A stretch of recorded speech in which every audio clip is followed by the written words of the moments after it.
Hi guys, I was asked to record a video how to fix or how to replace the start-stop valve, start-stop ventil or non-return valve as well, and I was asked to do it as short as possible.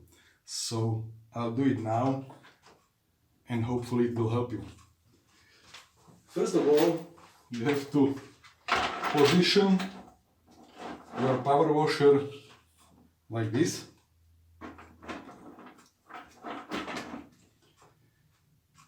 Then, if you've got filter here, like this one or original transparent one, Nilfisk, you have to remove it.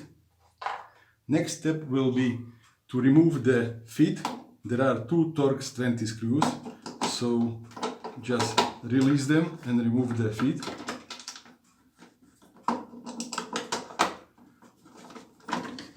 Like this.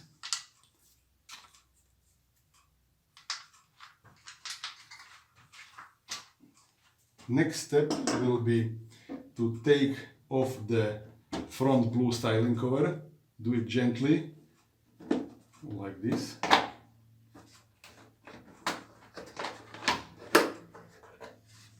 Put it aside, please.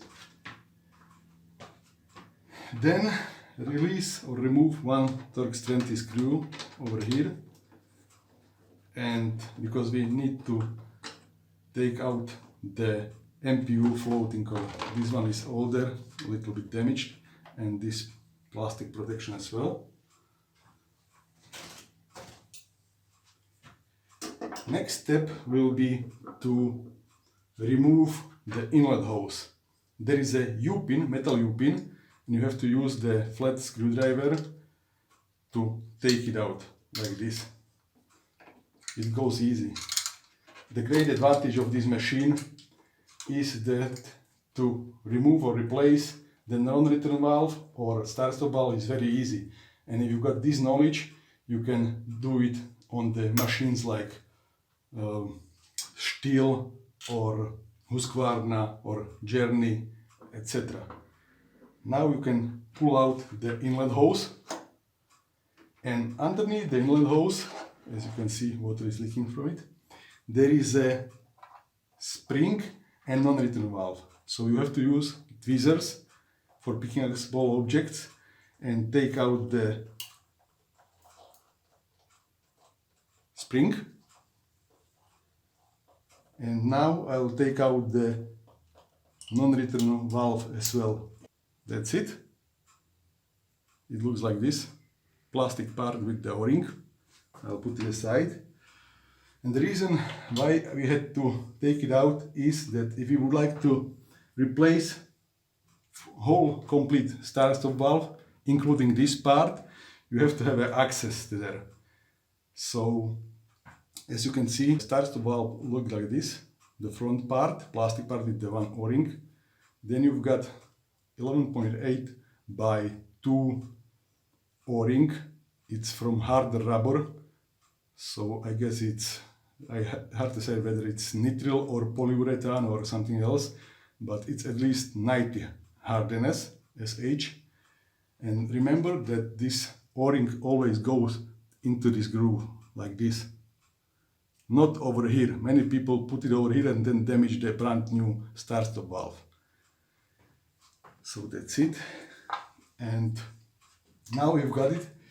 You can remove the foam, black foam that is protecting the cable, microswitch cable, and now you've got access to microswitch, which is connected to start-stop valve. So you can, sometimes it goes, it's not that easy to remove it, but usually it goes very well, and use both hands and take it out. If it doesn't go, you can use as a lever a thin flat screwdriver and take it out. I usually do it with the both hands, like this, and it goes, as you can see. So now the microswitch is disconnected, and you've got full access to the plastic nut of the start-stop valve. Always, I recommend always use socket key number 25 and reversible ratchet to release the or remove the start-stop valve. Before that, you can use WD-40 and pour a little bit of it in there so it goes easily. And now I can remove the start-stop valve.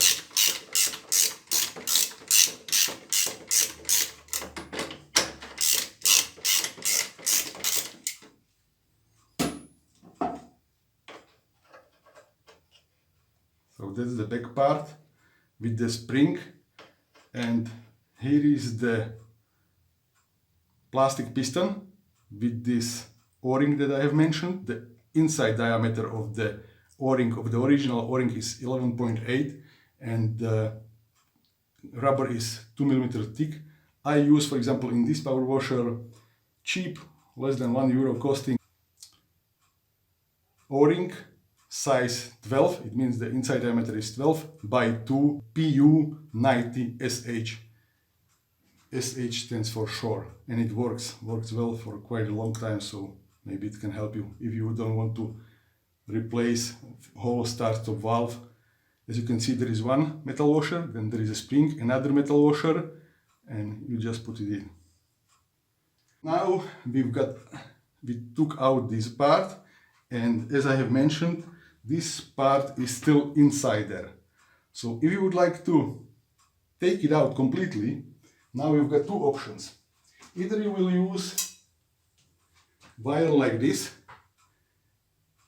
put it through the hole, take another part of the end of the wire from this hole where the non-return valve was, make an eye 5 mm in diameter and pull out this plastic part, or you can use a long wood screw and take it out.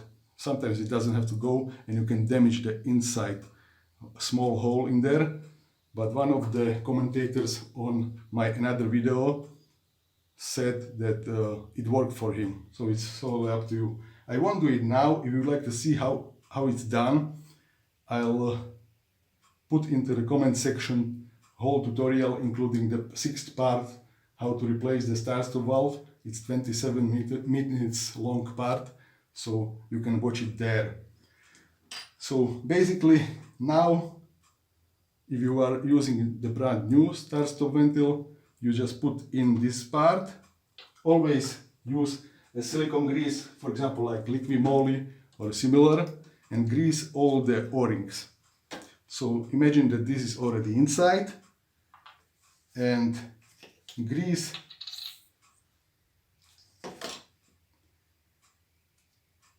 this O-ring,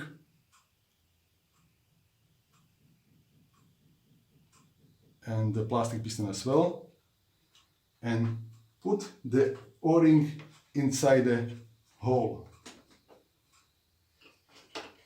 Obviously, if you have the whole start-stop valve, it's easier than now, but I have managed to put it where it should be. And now I can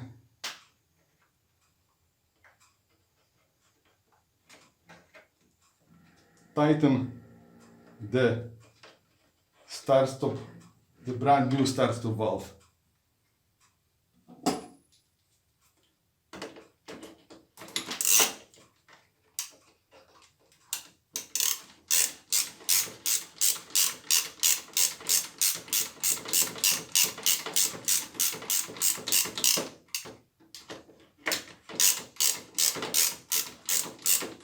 Don't overdo it, use reasonable force.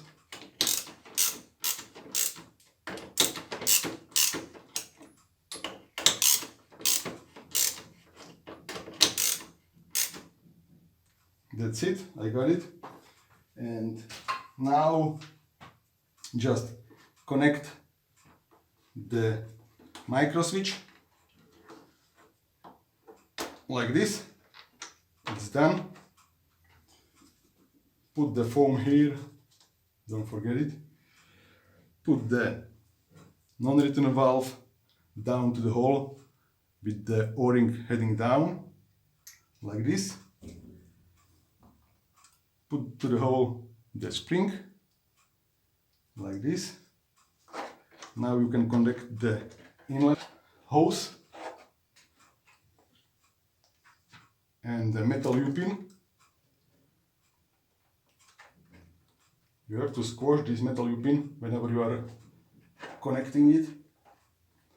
I didn't take the pliers, but you know what to do. Just squash a little bit, put it into the hole, and then connect and assemble all the parts as it was before. As I have promised, I will try to make this video as short as possible, so I won't continue. You know how to do it. And if you don't know, you can watch another video that I have already recorded, and link to this video is in the comment section. Thank you for watching. Have a nice day. Good luck. I hope it will help you.